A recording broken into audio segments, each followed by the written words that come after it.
their countryman Simon Magus, whom they say is God above all rule, authority, and power. We actually have evidence of this statue because in 1574, the base of it was discovered.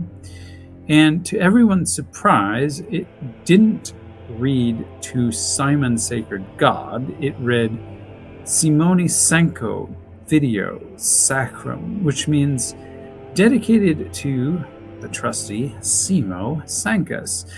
He is actually a native Italic god, Zeus-like character. His statue was nearby the temple of Jupiter. Some say that he was the son of Jupiter, so that's why he looked a little bit like Heracles.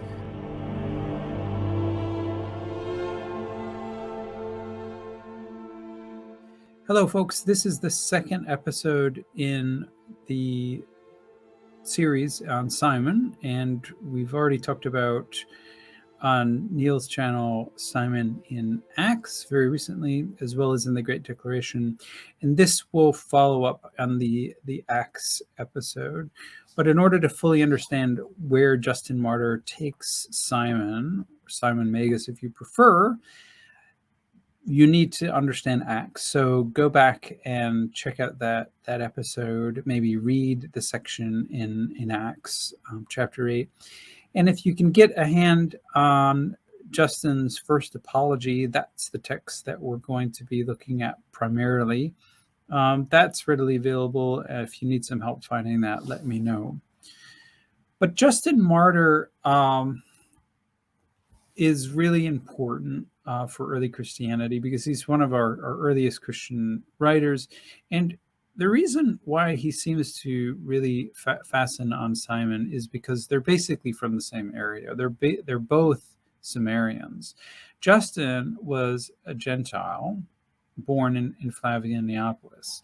Now, this is the ancient city of Shechem, right in the middle of Palestine, basically, which is also right at the foot of Mount Gerizim, which is the that holy mountain of the Samaritans. But Justin wasn't a Samaritan. Simon probably wasn't a Samaritan either. At least we have no strong evidence of that. Justin said that he, was unacquainted with the scriptures of Samaritanism and Judaism until he became an adult. Now, this is really important because it shows us that, even if you're in Palestine, you can live as a Greek among Greeks. You're in a very Hellenic city like Flavian Neapolis. Flavian Neapolis was a city founded by Vespasian after the Jewish War. It had beautiful columns and temples, and it looked basically like a Greek city. Okay, but it's right in the center of Palestine. Okay, but it's filled with Greek colonists, and its major language is Greek. It's not Hebrew or Aramaic. Now, Justin tells us that he tried out a number of Greco-Roman philosophies, and if you're interested in this, he talks about this in the dialogue with Trypho. But basically, to tell a long story, or to keep it short, I should say, Justin fastened on Platonism because he was attracted to the transcendent God, and this was a theme in his time. God couldn't be embodied in this world. God had to be better than this world. And so that was the message of Platonism, and Justin fastened on that for probably several years. He says he was converted by an old man by the sea. We don't know if that was actually true. But at any rate, he comes across the Jewish scriptures and he takes them as genuine prophecies. And so this is his gateway into Christianity, and he becomes a Christian and moves to Rome. Says he gets an apartment above the baths of Martinus, and he is there in the 140s and 150s, exactly when Valentinus and Marcion are also there. Now, Justin writes this work called the Apology, today called the First Apology, in which he addresses the Roman Emperor Antoninus Pius and Marcus Aurelius, and basically he wants to distinguish his own Christian group from these other Christian groups. And One of the things that he refers back to in the first apology is a work called the Syntagma against all heresies. And we think that Simon wrote this work about 145. The reason why this work is important is because it's the very first heresiology. That is, it's the very first book written against other Christian sects, saying that they're wrong. And this starts a whole genre of how so-called Orthodox Christians relate to other Christian groups. And in this work, Simon appears front and center. And unfortunately, this work is lost, but fortunately for us, it was taken up in an updated version in Irenaeus' Against Heresies in chapter 23, book 1. So you can read that. We will get to Irenaeus later. He's not where you want to start. Listen first to, the Great Declaration and Justin and Acts before we get to Irenaeus. So here's my translation of the main text of what we're going to be studying. And just, for the sake of making sure everybody is familiar with this text, I'm going to go ahead and read it. And Justin says, quote, "After the ascent of Christ into heaven, the demones, sometimes translated demons, were putting forward people claiming to be gods. These people were not only free from your prosecution," that is referring to the Roman emperors, "but even judged worthy of honors.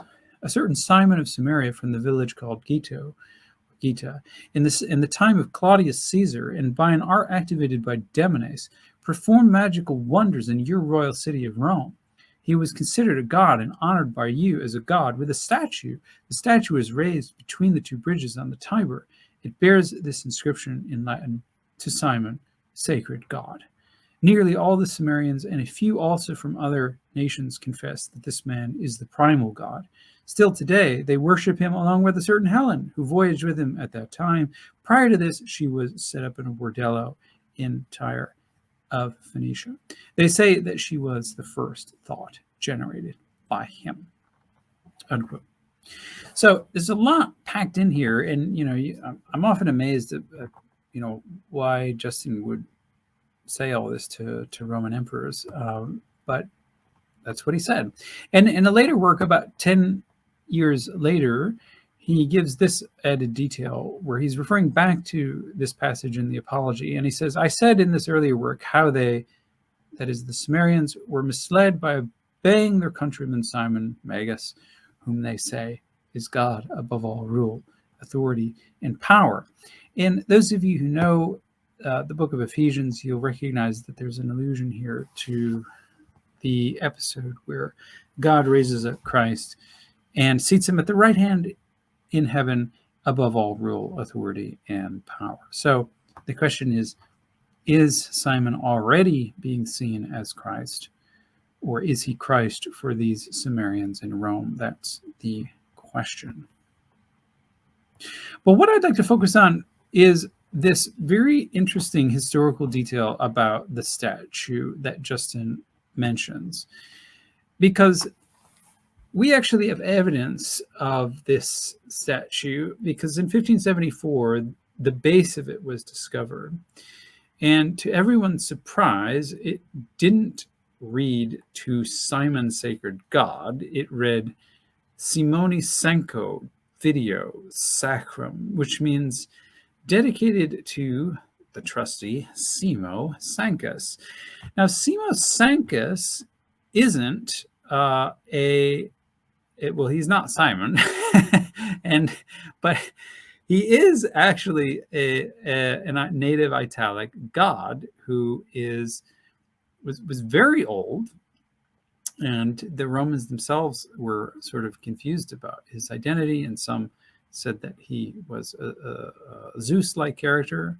So he had a temple, or his statue was nearby the temple of Jupiter, and specifically the Jupiter to whom you swore oaths to. Some said that he was the son of Jupiter, so that's why he looked a little bit like Heracles or Hercules. And so the question is, did Justin lie about this statue? Or, did he lie about the inscription? Because he gets the inscription wrong. possibly he was confused. I mean, presumably Justin knew enough Latin to get around in the city of Rome, where you would probably make your, going to the equivalent of the grocery store, you'd need to speak enough Latin to buy your meat and your veggies. So could he have read this inscription and then misread it somehow because Latin wasn't his native language?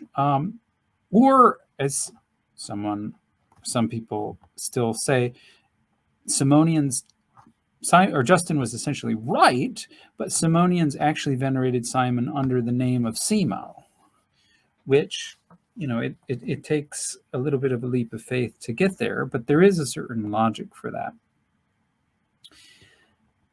What I'd like to focus on, though, is Justin and Acts, because these really seem to be very related reports. That if you go back to Acts and you see that Simon, prior to his conversion, stunned the nation of Samaritans, and that all the Samaritans declared Simon the great power of God. And here we have these two Greek words, ethnos and pontes.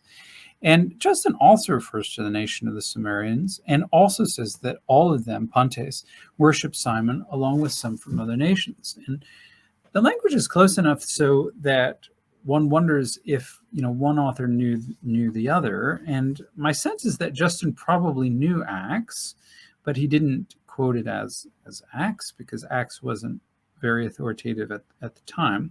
But Acts, if you remember, does speak of Jesus' ascent, and then later it introduces Simon in Acts 8. And if you look at the structure of Simon's debut in Rome, Acts never says that Simon made it to Rome. But Simon's activity in Samaria, working wonders and then people being amazed and then giving him divine honors, is exactly the structure that we see in Justin, where Simon goes to Rome, works miracles. This time the Romans are amazed and they give him the divine honor of a statue. So different content, but similar structure of how things go. So one wonders if Justin is using that structure from Acts to then speak about what he knows about Simonians in Rome. And what's interesting is after the Bar Kokhba revolt, Rome was a city of immigrants. And so apparently what happened is Simonians had, or some of them, or at least had transitioned to Rome. So in that respect, they were just like Justin himself, and they were this immigrant group that had settled in Rome. And Justin knew of them because he was part of the Sumerian ethnic group. So he knew what they did and they knew what they thought. And he gave the impression that all the immigrant Sumerians in Acts, as well as some from other ethnicities, worship Simon. In other words, he talks about a Christian group who worshipped not Jesus, according to Justin, but Simon. But they were equally Christian. If they weren't Christian, Justin wouldn't have bothered making a fuss because, again, he's trying to defend his own Christian identity. So this is what we have, and that's quite striking. If Justin did read Acts, we know that his reading was very polemical, right? Because Acts never says that Simon deified himself, but Justin switches the game and says that Simon deified himself by proclaiming not that he's the great power, but actually the primal God. And this seems to be an interpretation of the great power of God to mean that Simon meant that he was the God over all, which means that Simon was the Father. But interestingly, in the language of Simon being, overall authority, power, and rule, makes him look like Christ. So possibly, even at this time, the Simonians in Rome are saying that effectively Simon is the manifestation of both Christ and the Father. But to Justin's mind, the idea that Simon proclaimed himself to be the primal God makes him look utterly arrogant and ridiculous. That's not a historical claim. We don't know what Simon proclaimed of himself, but this is the first time that we see a heresiologist saying that, yes, Simon deified himself. And this will be a theme that gets continued in later tradition, which is pure legend. So if I can briefly conclude, what we can and cannot say from Justin's report is something like this. We can't say a whole lot about the historical Simon, but we can say that there probably was a Samaritan community that had made it to Rome by mid-second century, and that a large contingent of them were Simonian. Maybe not all of them, like Justin says, but a lot of them were Simonian Christians. That is a different kind of Christian group than that represented by Justin. And if these Simonians in Rome worship Simon as Christ or the Father, they would probably, in my mind, not have called him the primal God, but as a second power equivalent to Christ. Again, this is disputed. Possibly Simonians disagreed among themselves, and they just viewed Simon as their founder figure. But as we see among other Christian groups where Jesus is obviously the founder figure, he becomes also a divine figure over the course of time. Possibly the same thing was happening to Simon, possibly because Simon was identified with Christ, possibly because Simon was the founder who revealed divine truths about himself, as we see in the Great Declaration. We don't know. What we do know is that Simon's self-deification is Justin's invention, and we can reject that. So that is Justin, and there is more meat on those bones, and after reading the text in the Apology, you may have additional questions, in which case you should feel free to, talk to me over Patreon, where I can answer your questions under that certain tier where you can ask questions anytime. Happy to hear from you and give you what other knowledge that I have. What I'm trying to do here is tell you, or show you rather, how a scholar goes through ancient texts and tries to figure out what we can and cannot know about both Simon and Simonian Christians based on the text that we have. And hopefully, in the course of time, I'll get to write down these thoughts and publish a book on Simon. And maybe all of you can help me do that with your questions and insights. So I will leave it there. I would recommend also, I've got a chapter on Simon in my book, Desiring Divinity, if any of you are interested in that. That can be found on Amazon. And if any of you are interested in getting other books from me, I learned just today that the book Hermetica 2 came out in paperback. I have a number of books that I can send you cheaper than the Amazon price and sign them and give you a message. So let me know. I won't reserve that. If you're any tier, just let me know if you'd like a book, and if I have it, I will send it to you. So everybody, take care. Thanks for watching and listening, and I really appreciate your time.